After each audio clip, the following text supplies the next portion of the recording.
Ahí lo tenemos, ¿eh? A Mauro Seto, con nosotros, exjugador de Rosario Central, con una gran trayectoria también en el fútbol de Europa. ¿Cómo estás, Mauro? Muy buenas tardes. ¿Qué tal, Aquiles? ¿Cómo estás?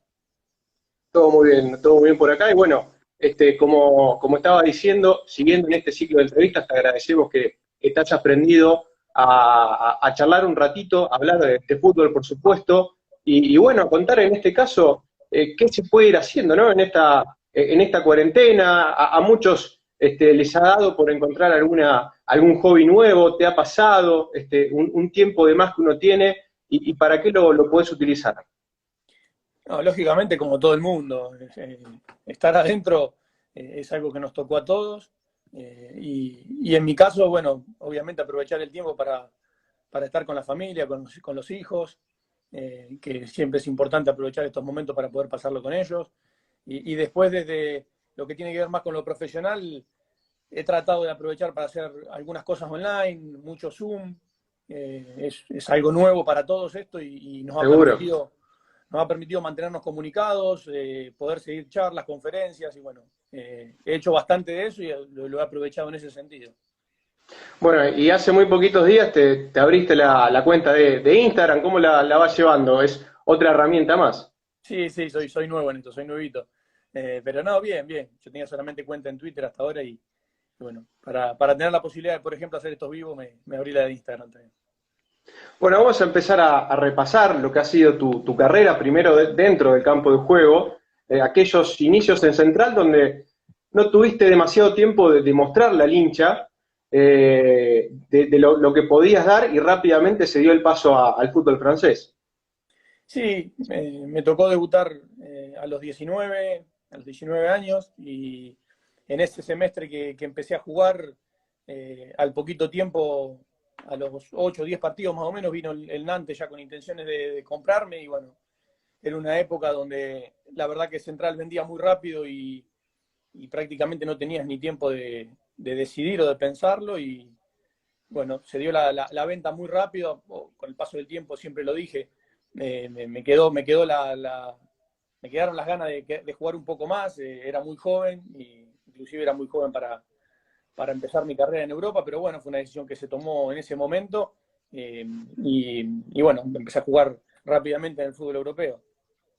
Es como bien estabas contando, en esa época Central tenía urgencias económicas muy importantes y no solo te pasó a vos, unos meses antes recuerdo también la venta de Lecky González que se quería negar a último momento después de haber hecho una gran Copa Libertadores y también fue vendido. Creo que el caso de Muñoz Mustafa es también de esa época donde pudo jugar muy poquitos partidos y también fue vendido. Bueno, son las urgencias de los clubes que llevan a que quizás ustedes no puedan terminar de cumplir uno de los grandes sueños que es debutar en la primera que lo hiciste, pero quizás poder mostrarte más. Sí, al gringo le pasó lo mismo, porque jugó el mismo semestre, el gringo Muñoz, jugó el mismo semestre que yo Mismo semestre. y también terminó el semestre y también lo vendieron. Sí, como decíamos antes, eran épocas donde el club necesitaba constantemente vender y a nosotros nos tocó, hicimos un poquito lo mismo con el gringo, nos tocó la posibilidad de ser titulares todo ese semestre, pero bueno, cuando, por lo menos en mi caso, con la edad que tenía, uno casi que ni siquiera es consciente de lo que está viviendo y de lo que está cumpliendo en realidad, que es el sueño de toda la vida. Y las cosas van pasando tan rápido que después cuando sos un poco más grande te das cuenta de que, bueno, a lo mejor hubiese sido mejor esperar un poco para irme. Y bueno, más allá de que en Francia la pasé muy bien y crecí también muchísimo y rápido, la realidad es que jugar en Central a esa edad me hubiese gustado hacerlo mucho más. Colo, ya te voy a preguntar por esa experiencia en el fútbol europeo, en el fútbol francés, donde más tiempo estuviste, pero me quiero detener en ese año 2001, donde un tiempo antes de que se dé esta venta que hablábamos, jugaste en Upsum 20, que la gente recuerda y mucho, aquel equipo, uno de los tantos equipos de Peckerman que juntaba grandes jugadores, la Fira Rodríguez, de Alessandro, Romagnoli, Saviola que tuvo un torneo bárbaro, el Chori Domínguez, que bueno, después lamentablemente se lesiona, pero también bueno, formaron un equipo que jugaba bárbaro que prácticamente arrasó en ese torneo. ¿Qué recuerdos te deja? Sí, lo recuerdo hermoso. Hace poco estuvieron transmitiendo en la Sí, tele todo el torneo, lo volvimos, hablamos entre los compañeros, entre ex compañeros, lógicamente, y la mayoría lo volvió a ver, porque para nosotros fue un torneo único. Todos tenemos el recuerdo de que sin duda fueron de los mejores momentos que cada uno vivió en su carrera. Y bueno, éramos muy jóvenes también, lo mismo, uno en ese momento no se da cuenta, pero se hizo un torneo tremendo, ganando todos los partidos. Se armó un grupo humano muy lindo, junto al cuerpo técnico, ¿no? Que lógicamente era la cabeza de ese grupo y ya había demostrado con anterioridad que sabían cómo se jugaban esos torneos, y bueno, nosotros estábamos muy unidos detrás de ese objetivo que era ser campeones acá de local, y la verdad que lo que vivimos fue hermoso. Bueno, y justamente lo mencionaste al cuerpo técnico, y qué me podés decir de ese cuerpo técnico de José Néstor Pekerman, que prácticamente, si no fue el mejor, pega en el palo en cuanto a procesos de selecciones juveniles, desde el 95 hasta la época que finalmente dejó? Digo, ¿qué te dejó en cuanto a enseñanzas el trabajo con ese cuerpo técnico? No, sí, en cuanto a juveniles, sin dudas que fue lo mejor de la historia del fútbol argentino, por la cantidad de títulos que se ganó y por la cantidad de jugadores que a posteriori Claro.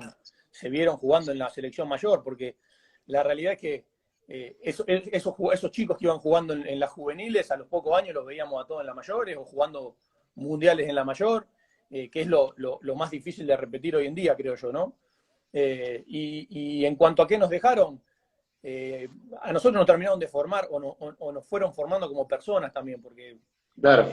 hubo muchos chicos que estuvieron en el proceso inclusive sub-17, a mí me tocó estar en el proceso del sudamericano antes del mundial, y la realidad es que te iban formando como persona, enseñándote valores, enseñándote profesionalismo, porque quiera o no, yo cuando jugué el sudamericano, por ejemplo, jugaba en la quinta de Central, todavía ni siquiera había debutado en reserva, Claro, entonces muy joven. claro, de lo que era el mundo profesional, conocía muy poco o casi nada. Y en ese camino el cuerpo técnico nos fue guiando. Y después, bueno, en cuanto a lo que tiene que ver estrictamente con lo táctico o con lo futbolístico, creo que José ya era un adelantado en ese momento, evaluaba mucho, estudiaba mucho cómo jugaban los rivales. En un mismo partido nos podía hacer cambiar de esquema porque ya lo teníamos trabajado previamente. De hecho, durante el Mundial pasó mucho que el equipo vaya variando la manera de jugar de acuerdo al rival. Y bueno, en base a eso también se creó un grupo y un equipo que fue muy superior a casi todos los rivales. ¿Y qué te parece que pasó en el fútbol argentino, que se perdió en el medio de no poder continuar ese lineamiento que había dejado Peckerman, más allá de que después también Ferrari y Tocali lograron campeonatos mundiales y también una buena cantidad de jugadores que se mantuvieron en la selección mayor? Pero digo, después de ese 2007, que fue el último título, no hablo solamente de los logros, porque bueno, pueden venir o no, pero digo, no hay una gran camada. Algunos se van mechando en la mayor, pero no es una buena generación que pueda nutrir a la mayor en los últimos tiempos. Y los procesos hay que mantenerlos, los proyectos hay que mantenerlos, y durante mucho tiempo en los juveniles no se mantuvo, tanto en los juveniles como en la mayor, no hubo mucho cambio de entrenador también en la mayor, y cuando pasa eso es muy difícil mantener lo que es más importante, sobre todo cuando hablamos de juveniles, que es que haya un seguimiento de los chicos, un crecimiento, y que el crecimiento sea sostenido. Eso es lo que pasaba por lo menos en la etapa nuestra y que creo yo que dejó de pasar un poco. Me parece que ahora se está retomando y está volviendo a ver un proceso de crecimiento continuo, un proceso donde vemos que al menos sabemos quiénes son los entrenadores de cada una de las selecciones, sabemos cómo trabaja cada uno, hay un proyecto que hoy está Scaloni como cabeza de ese proyecto, que tiene claro lo que quiere, que por suerte lo están acompañando los resultados en la mayor, y que eso permite que haya también tranquilidad para abajo. Exactamente. Y ahora avanzo un poquito más en tu carrera y sí me meto de lleno en lo que fue esos primeros pasos en Francia y preguntarte cuánto más costó la adaptación con algo que decías antes, ¿no? Lo joven que te fuiste al fútbol francés, al fútbol europeo. ¿Cuánto costó también separarse de parte de la familia tan chico? Y fue difícil porque estamos hablando de hace 20 años, o sea que esto que estamos haciendo nosotros no existía. Claro.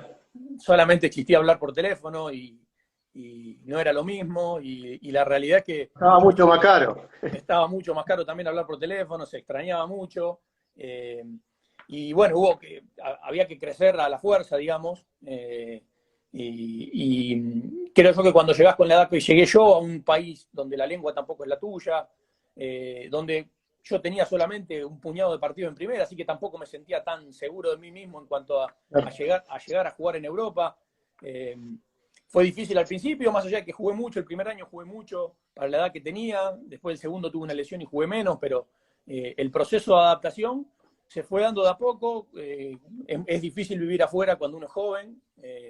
Yo por ahí las veces que he tenido la posibilidad de hablar con alguno de los chicos en Central, de poder contarle un poco lo que a uno le había pasado, siempre les recomendé tratar de seguir un poco más en el fútbol argentino y no apurarse para irse, que tiempo para jugar afuera hay.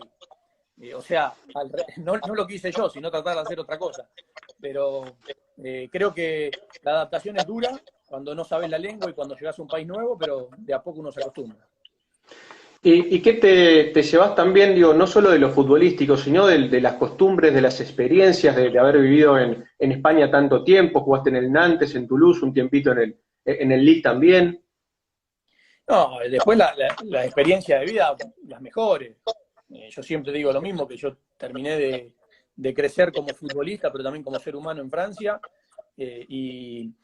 La cultura francesa es algo que me encanta, la manera de vivir que tiene el francés, de vivir bien la vida, digamos, es algo que me quedó y que me identifica. Y después, en cuanto al fútbol, terminé de crecer un poco en Nantes, un club que tenía una cultura de jugar muy bien al fútbol, de intentar jugar siempre por abajo, de ser un club con una cultura un poco distinta al resto, y eso lo terminé absorbiendo.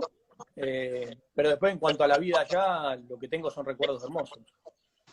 Leí alguna nota que decías que destacabas por ahí lo ordenados, estructurados y organizados que son los franceses en general. Sí, lógicamente, y más cuando uno llega. A mí me tocó llegar y al poco tiempo empezar a conocer gente, empezar a que te inviten a comer, y bueno, y ahí empezó la sorpresa de que te invitan a comer y te dicen para comer dentro de un mes y medio, con el horario preciso del día y el horario preciso dentro de un mes y medio. Imagínate para mí que tenía 19 años y que no sabía lo que hacía a los 5 minutos. Claro. Preparar o agendar una comida para dentro de un mes y medio me parecía loco, raro, pero la realidad es que ellos tienen esa manera de vivir. Después con el tiempo te vas dando cuenta que por lo menos creo yo, están mucho más acertados que nosotros en la manera de vivir, y bueno, y al final lo terminás disfrutando, creo. Y eso lo empezaste a implementar un poquito, sos de organizarte así, o sea, no se puede, no puede salir una juntada así de último momento con vos. No, ya volví a ser argentino. Ah, bueno.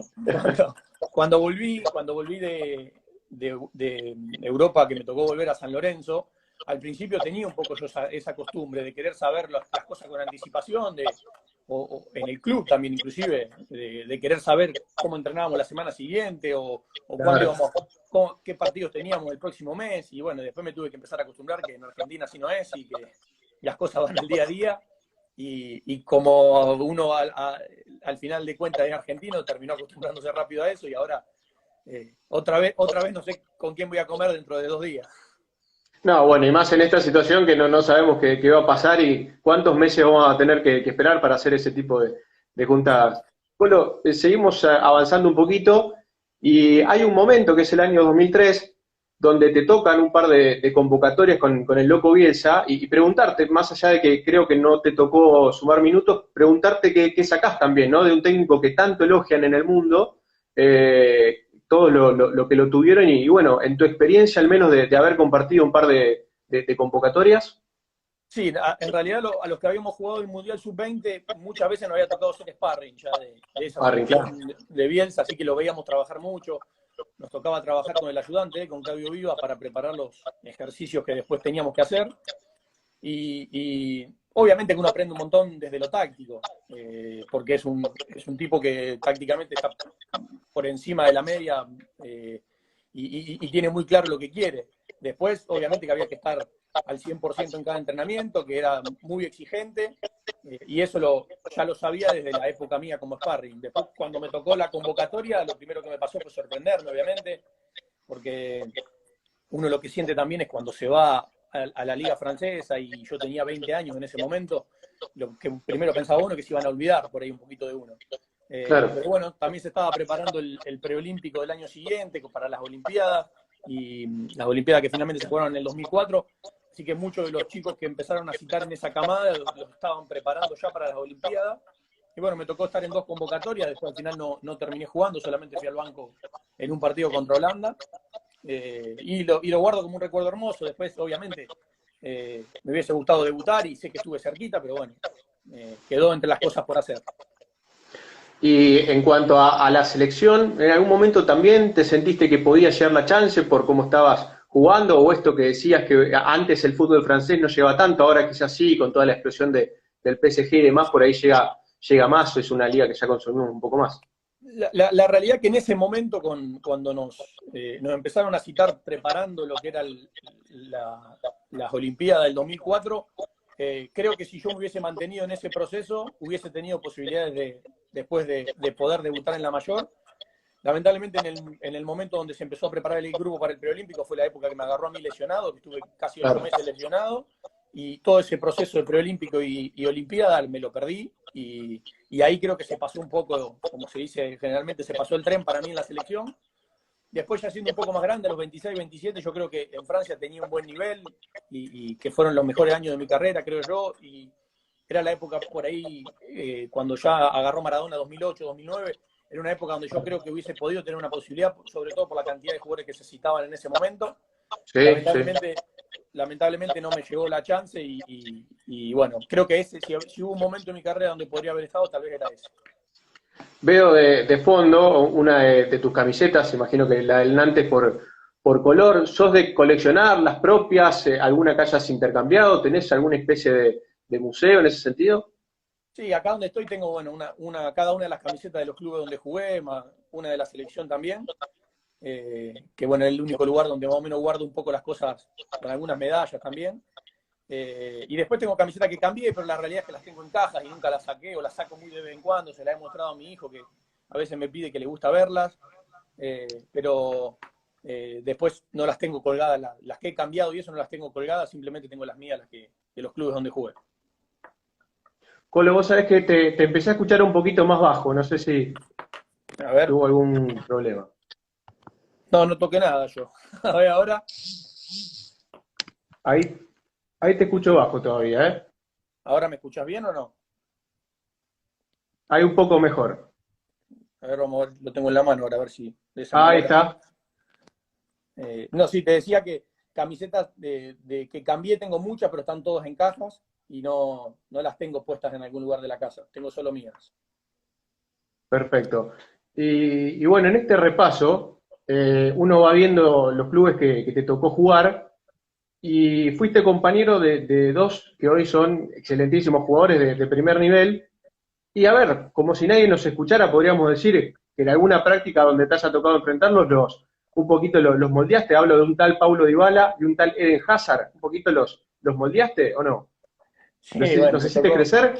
me tocó con Hazard jugar en Lille, poquito, solamente 6 meses, pero bueno, fue en un momento donde él estaba en un momento muy bueno, justo antes de que lo vendan al Chelsea, que de hecho ese año salió mejor jugador del campeonato francés, y haber compartido ese tiempo con él, la verdad que en ese momento estaba en un nivel altísimo, sigue estando, lógicamente, en un nivel altísimo, hoy es de los mejores jugadores del mundo, y era un placer poder disfrutar los entrenamientos con él.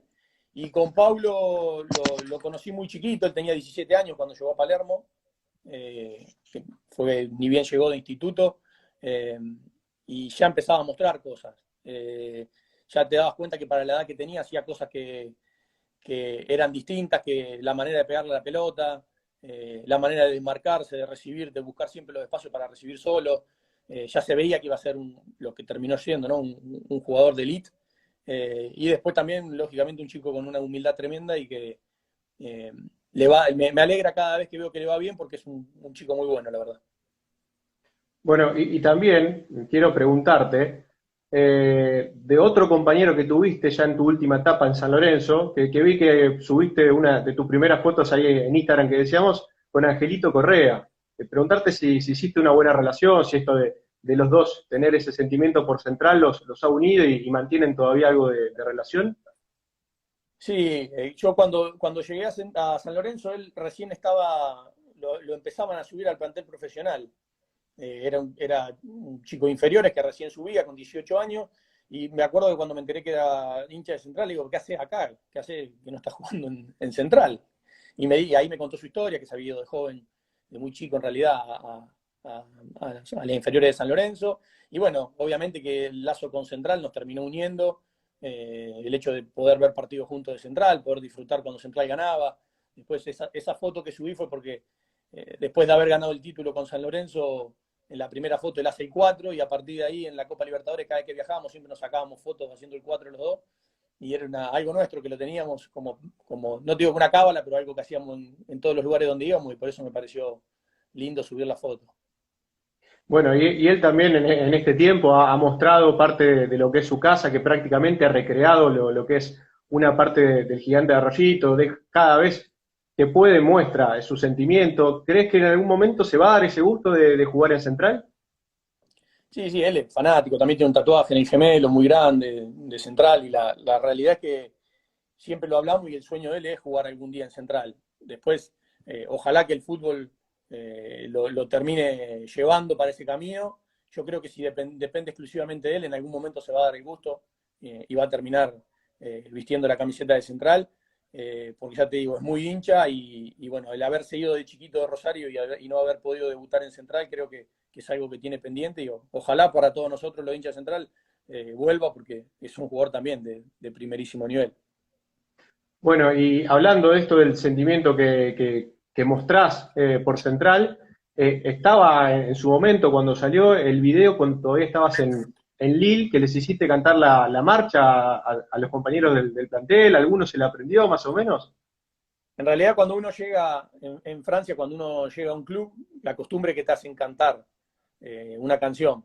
Te hacen parar arriba de la silla y tenés que cantar una canción. Ah, Eh, mirá. lo que suele pasar es que la mayoría canta canciones que están de moda en ese momento, y son canciones normales. Y a mí en ese momento me pareció oportuno cantarle la marcha, y bueno, les expliqué que era la marcha de Central, primero que era el club mío, y bueno, terminó gustando, la verdad, terminó gustando, y en ese momento no sabía que estaban filmando, pero después terminó saliendo, así que fue lindo.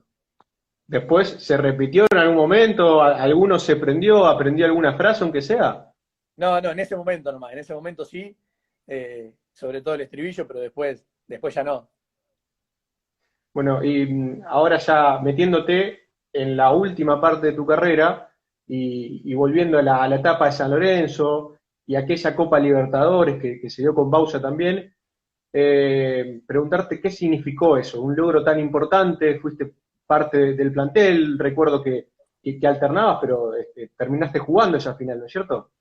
Sí, yo empecé jugando, cuando empezó el torneo, empecé jugando, jugué los dos primeros partidos de titular, y después me lesioné, me quebré el pie en un partido por el campeonato local contra Gimnasia, y estuve 3 meses parado, me perdí lo que sería octavo de final y cuarto de final, y en ese momento se paraba el torneo y volví a empezar después de la pretemporada de junio, de invierno, digamos. Y cuando volvió la pretemporada yo ya estaba recuperado de la lesión y pude jugar las semifinales y la final. Eh, el recuerdo también es hermoso, obviamente, porque para el hincha de San Lorenzo ganar la Libertadores era algo pendiente de toda una vida prácticamente, y te lo hacían saber, constantemente te lo hacían saber. El hecho de, no, habíamos salido campeones del campeonato 6 meses antes y la gente estaba contenta, pero todo el mundo te hablaba de la Libertadores, que había que jugarla, que había que ganarla, que era la oportunidad. Y bueno, nos tocó, gracias a Dios, tener un técnico como Patón que ya sabía lo que era jugarla, ganarla, y bueno, se logró algo único, increíble, que creo que cuando pasa el tiempo el hincha de San Lorenzo lo va valorando cada vez más, porque es realmente difícil ganar esa copa. Y bueno, después te toca el regreso central. Y bueno, ¿cómo lo evaluás? ¿Tuviste también alguna que otra lesión? Finalmente no pudiste jugar demasiado. ¿Te queda esa espinita de que ni en el inicio ni en el final pudiste jugar demasiado? Sí, sí, por supuesto. Por supuesto que me queda la bronca interna de que por diversos motivos no pude terminar jugando. Eh, Cuando llegué creo que al principio tuve una lesión, después estaba bien como para jugar. Jugué algunos partidos con el Chacho que me tocó sobre todo jugar cuando alternaba un poco con el tema de la Libertadores. Y en ese momento creo que estaba más o menos para jugar un poco más, no me tocó tanto me pude dar el gusto, sacarme la gana de hacer un gol en cancha de Central, que era algo que no había logrado nunca y que tenía miedo de terminar la carrera sin poder gritar un gol en la cancha de Central. Y después, el semestre siguiente, creo que también tuve posibilidad de jugar con Chacho, pero lamentablemente, bueno, él decidió que no y que había jugadores que estaban por encima mío. Y bueno, de a poquito mi carrera se fue terminando en ese momento, con la falta de continuidad, y también con el hecho de que yo sentía que el cuerpo me estaba pidiendo ya que pare, y bueno, tomé la decisión ahí en ese momento de dejar, habiendo jugado poco, pero bueno, como te dije, por lo menos dándome algunos gustos. Bueno, contame un poquito, aprovechando de que eras parte de ese plantel, por más de que por una situación u otra, como contaste, no te tocó jugar demasiado, eh, ¿cómo lo tomaba ese grupo el hecho de que no pudo coronar en tantas oportunidades que tuvo? ¿Notaste un grupo muy golpeado, aquella eliminación en Libertadores, la final que te tocó a vos? ¿Qué se puede contar ahora ya a la distancia? No, lo primero que noté es que cuando yo llegué, el equipo venía justo de perder la final con Boca, La de Boca. que nos robaron, y justo después de eso yo llegué para la pretemporada y no noté un grupo golpeado, más allá de que obviamente había pasado las vacaciones y cada uno había tenido tiempo para que evacuar un poco esa bronca. Lo que noté era un grupo con ganas de revancha, con ganas de que le vaya bien de vuelta. De hecho, el primer campeonato del 2016 el equipo arrancó muy bien, después se tiró Sí. completamente a la Libertadores. Y cuando se tiró a jugar la Libertadores, obviamente el campeonato se dejó un poco de lado, pero era un grupo que el equipo jugaba bien, que tenía posibilidades también de ser protagonista en el campeonato y en la Libertadores, y que creo yo no logró coronar por las cosas que tiene el fútbol, nada más, porque hay veces que no se pueden explicar.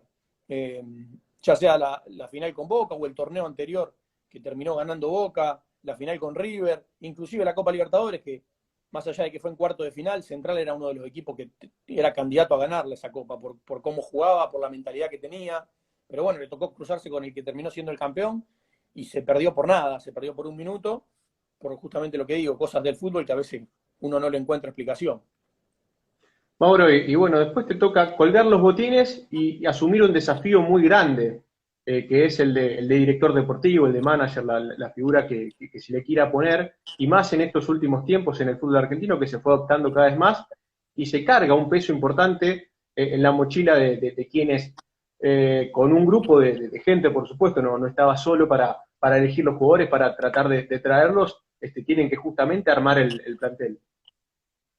Sí, la posibilidad de ser manager o director deportivo empezó un par de meses antes de que yo asuma, hablando con los dirigentes. Ellos querían poner una figura, la figura del director deportivo querían instalarla definitivamente en el club, cosa que hacía muchísimo tiempo que no pasaba en el club. Eh, los años anteriores, los 2 años que había estado Chacho, el que se ocupaba de todo era Chacho, pero Era el Chacho, claro.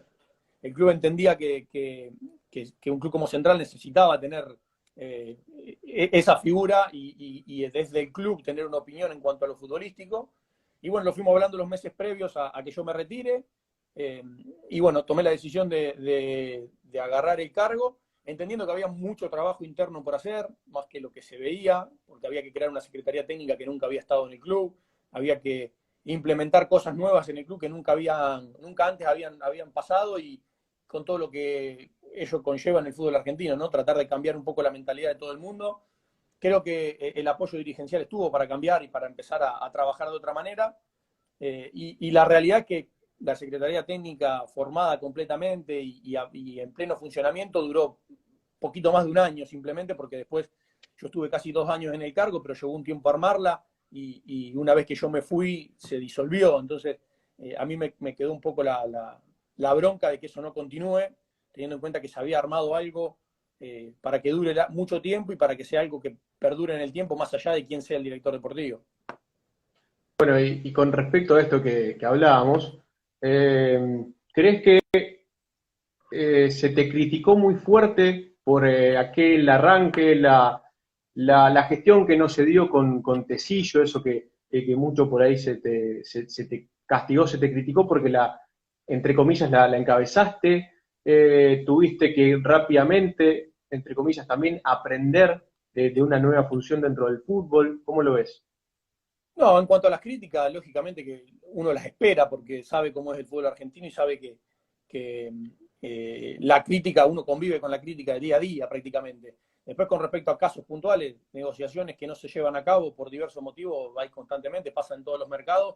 Se hizo mucho hincapié en esa porque era una de las primeras, pero después la realidad era que había que pagar $2 millones por un defensor, un marcador central de 27, 28 años, y Central estaba dispuesto a pagar hasta cierto punto y no más, y no nos terminamos poniendo de acuerdo, y fue eso nada más, una negociación que no se llevó a cabo. En un momento donde, ya te digo, lo que se pagaba no iba a ser barato. Después, en cuanto insisto, en cuanto a las críticas, uno sabe que con eso convive. Uno sabe también que está en un cargo donde, si las cosas van bien, muy probablemente sea gracias al entrenador y a los jugadores, y si las cosas van mal, en algún momento se empieza a mirar más para arriba, y es entendible. Creo que el que asume el cargo ese tiene que saber que eso pasa, y yo lo asumí sabiendo que me iba a encontrar con eso, y las críticas me molestaban hasta cierto punto nomás, y no cambiaban mi manera de manejarme, por lo menos.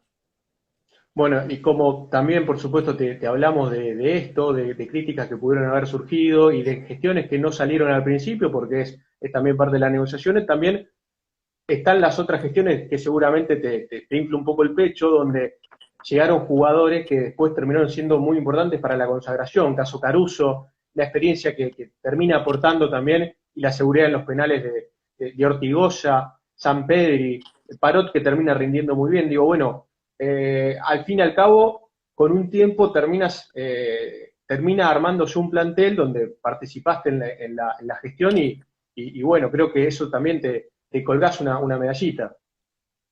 Sí, yo lo que siempre remarco es que cuando yo asumí en Central, lo único que importaba era salir campeón. Era una realidad. Claro. Hoy por ahí salir campeón siempre va a estar en el objetivo de Central, eso está más que claro, pero la presión o la mochila de los 23 años que se llevaba no está más. Entonces, yo era consciente que lo más importante era armar un equipo que pueda salir campeón.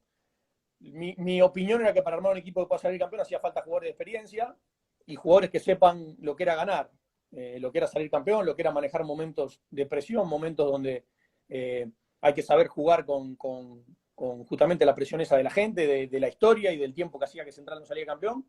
Y desde esa idea se fueron a buscar esa clase de jugadores que nombraste vos, eh, como Caruso o Ortigosa, o desde ese lugar también se fue a buscar al Patón, sabiendo que el Patón sabía jugar y sabía ganar títulos. Con ese objetivo lo fuimos a buscar a ellos.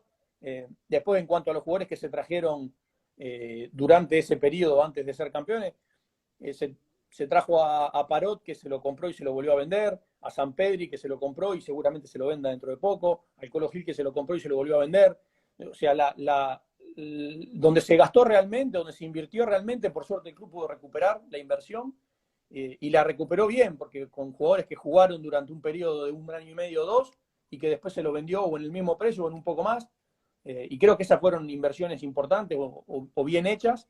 Después, en cuanto a todos los jugadores que llegan, yo siempre digo lo mismo, en todos los clubes del mundo, no todos los jugadores que llegan rinden, y a veces no hay explicación lógica de por qué no rindió. No se adaptó, no era su mejor momento, o lo que sea.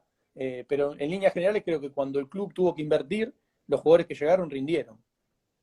Mauro, y antes de preguntarte de aquella gestión por el Patón Bausa, donde fue una comitiva a Ecuador y logró el regreso del técnico que después se consagra campeón, quiero preguntarte, a vos te tocó, cuando arrancás en esta nueva función de director deportivo, te tocó todavía una billetera abultada, imagino, por los millones que habían dejado, la venta de Lo Celso, de Servi, de Montoya. Ya en la última etapa, imagino, más o menos, que ya habrá sido más complicada la billetera. ¿Cuándo es justamente más complicado salir a negociar? ¿Cuando todo el mundo sabe que vos estás con la billetera cargada o cuando, bueno, te las tenés que rebuscar habiendo menos recursos económicos? La realidad es que, si vamos a hablar bien de números específicos, cuando yo asumo, toda esa plata que tenía el club, ese presupuesto que tenía el club, ya había sido utilizado. Las ventas de Lo Celso, de Servi, de Montoya, la mayoría fueron antes de que yo asuma, y el Sí, club ya había reinvertido en otros jugadores. Yo lo que sí, desde que yo llegué en adelante, sí estuvo la venta de Pinola o la venta de La Rondo o la de, y ni siquiera la de La Rondo, la de Musto, por ahí, que fueron ventas Sí. no tan importantes para el club y que eso fue lo que se invirtió, eso se reinvirtió Pinola, Musto, Salazar, se reinvirtió en Gil, Parot, Sampedri, y después de ahí en más ya prácticamente no hubo gastos grandes. Porque después Central compró a Caruso solamente y más viniendo más para acá, Rinaudo. El resto fueron todos préstamos, en su gran mayoría préstamos sin cargo, y no hubo más inversiones grandes. Las inversiones grandes fueron antes, eh, y eso es fácil constatarlo, de hecho. Eh, Ahora, con respecto a la pregunta si es más fácil cuando tenés o cuando no tenés, lógicamente que ir a buscar jugadores con billetera es mucho más simple. Cuando no tenés que empezar a ingeniártela para conseguir préstamos. El préstamo siempre pasa lo mismo, cuando vos vas a buscar un jugador a préstamo, o es porque todavía no tiene una carrera importante y tenés que apostar, o es porque la carrera está en declive y vos lo vas a buscar para ver si lo podés levantar y puede venir a rendir en el club tuyo, pero rara vez un club te presta un jugador cuando está en un buen nivel. Entonces los préstamos siempre son difíciles y conseguir que esos rindan es mucho más difícil que cuando vas a comprar un jugador. Bueno, y siguiendo con este hilo de cuestiones particulares que tiene el cargo que asumiste, preguntarte qué te ponía más nervioso cuando decías, bueno, se va terminando la temporada y viene la parte donde tengo que estar activo. Bueno, quizás también antes de la temporada ya ibas viendo jugadores y haciendo contactos, pero bueno, bien firmemente en el mercado de pases o previo a algún final, algún partido importante cuando jugabas aquella final del Libertadores. Digo, ¿qué te ponía más nervioso? No, jugar, cuando uno juega es como que el nerviosismo pasa por otro lado. Es más ansiedad por ahí que nerviosismo de que llegue el partido y después empieza el partido y se te pasa todo. Creo que lo que más nervioso me ponía era ver los partidos desde afuera. Ver los partidos como director deportivo, eso era lo más nervioso porque no podías hacer nada. No podés hacer No, nada, claro. simplemente vos por ahí trajiste los jugadores y estás esperando que rindan y nada más, pero después querés que el equipo gane y contra eso no puedes hacer nada, sos un hincha más ahí. Eh, Después, en cuanto a los mercados de pase, no, nerviosismo no, siempre lo mismo. Cuando la mayoría de los mercados de pase nosotros lo hemos preparado con mucho tiempo de anticipación y antes de que llegue el mercado ya sabemos o ya teníamos más o menos identificados los jugadores que queríamos traer. De hecho, en casi todos los mercados de pase, cuando empezaba la pretemporada, el entrenador ya contaba con 2 o 3 refuerzos. Era algo que siempre nos poníamos como objetivo, de que los refuerzos lleguen lo antes posible para que tengan tiempo de adaptación y tiempo de trabajo con el técnico. Bueno, y si solo ponemos un nombre para una cosa y para otra, un solo nombre que tenés que elegir, ¿cuál fue el jugador que trajo tu gestión o que trajiste vos o que participaste más activamente, la apuesta que mejor funcionó y cuál fue la que por distintas circunstancias no pudo andar? No, depende de qué lugar lo vemos. Yo creo que para la gente va a quedar el recuerdo de Mati Caruso pateando el penal que define el campeonato. Más allá de que Mati también anduvo bien el resto del tiempo, pero esa imagen es una imagen clara de que se fue a buscar un jugador con una cierta experiencia, que había jugado en clubes importantes como Boca, como San Lorenzo, que había sido campeón en otro lado y vino acá y logró eso justamente. Lo que nosotros buscábamos de él lo logró, mostrar eh, temperamento, conocimiento y experiencia en momentos clave y hizo el penal definitorio para volver a salir campeón. Así que esa puede ser la imagen positiva.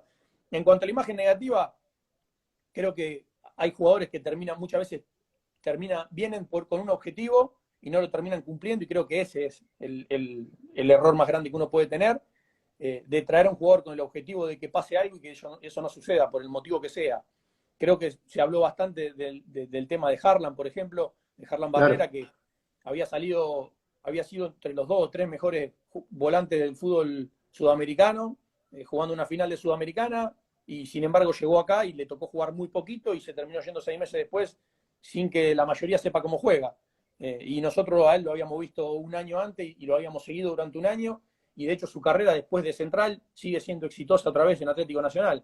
Entonces, Exacto. ¿por qué no rindió acá? Ahí por diversos motivos, porque llegó y en 6 meses tuvo 3 técnicos, porque por ahí necesitaba más tiempo de adaptación que otro jugador, y es difícil encontrar los motivos. Después, si es buen jugador o no es buen jugador, creo que el que lo pudo ver jugar más de 2 o 3 partidos se da cuenta que es un jugador interesante y un jugador distinto, pero bueno, acá lamentablemente no lo pudo mostrar.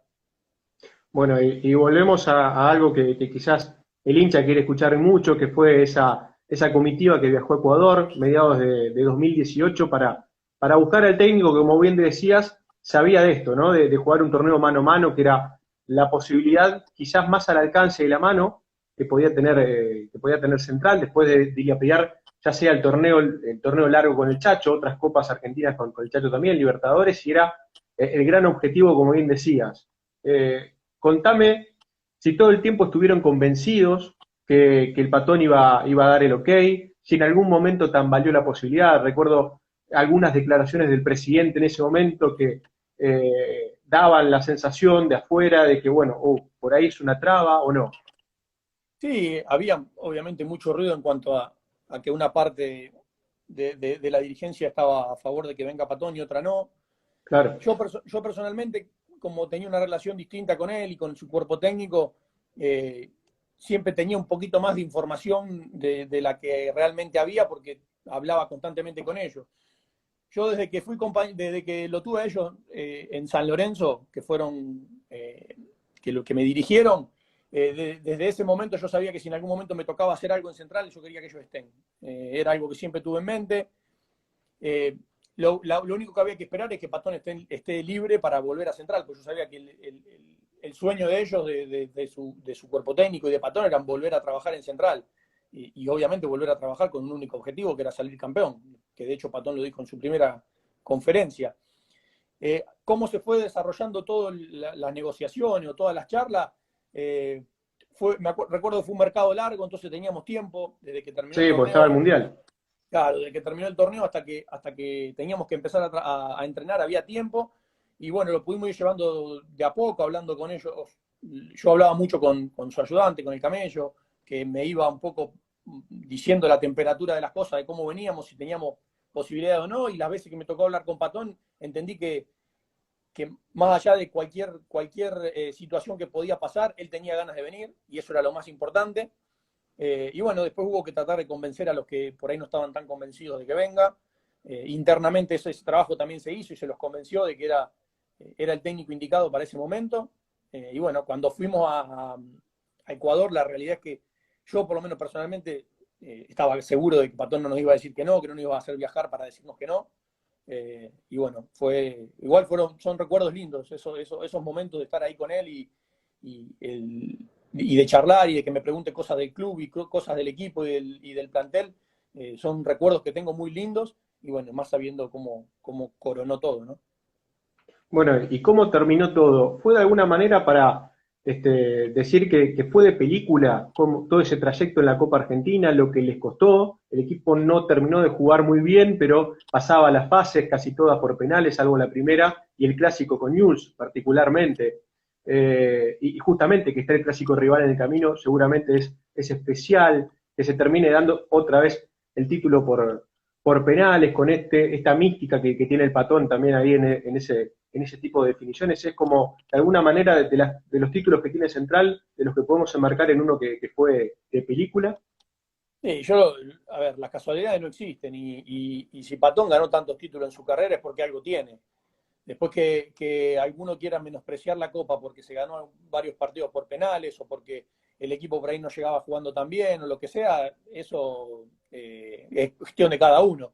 Pero cuando vos tenés la cantidad de títulos que tiene Patón y títulos de mucha importancia, ya sea para los clubes individualmente, como por ejemplo para Central esta Copa Argentina que hacía tanto que no era campeón, o para San Lorenzo el hecho de ganar una Libertadores, o para Liga de Quito ganar, para el fútbol ecuatoriano en realidad, ganar una Libertadores, que es la única que ganó el fútbol ecuatoriano en toda su historia, es que no tiene suerte solamente, me parece que tiene algo más. Y el que no lo ve así, me parece que se equivoca y se equivoca fuerte, creo Claro. yo. Después, en cuanto a cómo se fue dando todo, y empezamos con una victoria previsible e importante con Juventud 6-0 el partido ese, que por ahí era recién el comienzo y nadie tomaba dimensión.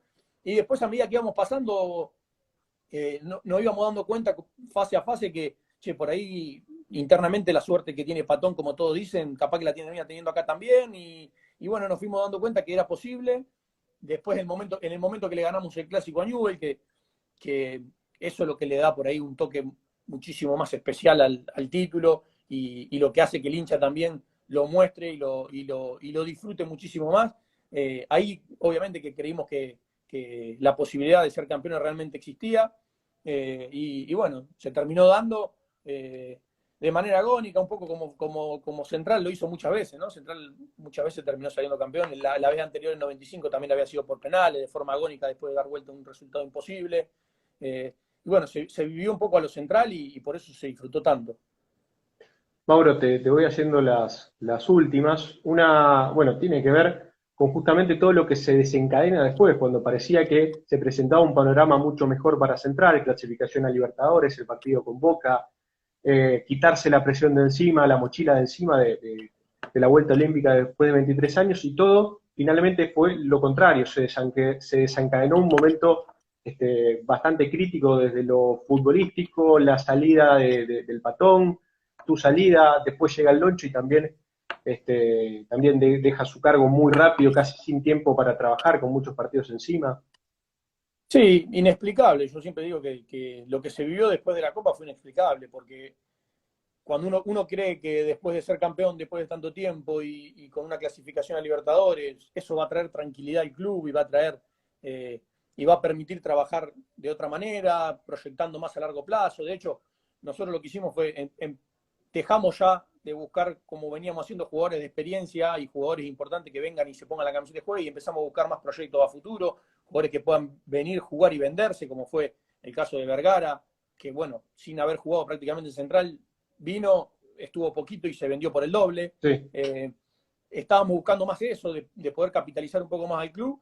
Lamentablemente, en 2 meses y medio, pasó todo lo que contaste vos, que si lo contás para afuera no te lo creen, que en tan poco tiempo se haya cambiado tantas cosas dentro del club, y toda la gente que estaba prácticamente trabajando en el club en ese momento, quedó todo el mundo afuera y se tuvo que repartir de cero después de tanto tiempo, algo que había costado tanto tiempo armar y crear, y se terminó jugando una Copa Libertadores prácticamente sin darle importancia. Se terminó quedando eliminado también de la Copa Superliga que se había creado, con malos resultados en el campeonato. Terminó siendo un semestre y un año realmente muy difícil. Y bueno, difícil de explicar. Yo siempre digo lo mismo, es inexplicable. Me preguntan cómo caímos en eso y no es fácil de entender. Ahora sí, la última, y agradecemos tu tiempo. Para tu futuro, cuando por supuesto todo se normalice y pase esta lamentable pandemia, ¿qué se viene? ¿Querés seguir en esta función de director deportivo en algún club? ¿Tenés la idea de dirigir quizás? La realidad es que director deportivo es algo que me gusta mucho y que me había preparado para eso y me he seguido preparando, pero también entiendo que es un cargo muy difícil de conseguir, o muy difícil de que algún club te contrate si no tenés experiencia anterior en el club o si no pasaste por ahí. Entonces considero que es un cargo que lamentablemente en Argentina todavía no está instalado de la manera que tendría que estar instalado, y desde ese lugar me empiezo a plantear seriamente la posibilidad de dirigir, ya teniendo ya el diploma y la posibilidad de hacerlo. Creo que tengo ganas, creo que es algo que me gusta y que en mi mente siempre está presente, y veremos si cuando se levanta todo esto me decido finalmente y arranco. Bueno, ojalá así sea, y bueno, lo mejor para lo que venga en el futuro tuyo, profesional, personal, y bueno, por supuesto agradecerte el tiempo, que te hayas sumado a este ciclo de entrevistas, y bueno, será hasta cualquier momento, y esperemos, como solemos decir, que la próxima sea en otro ámbito, que podamos hacer otro tipo de entrevistas. Ojalá, muchas gracias, un abrazo.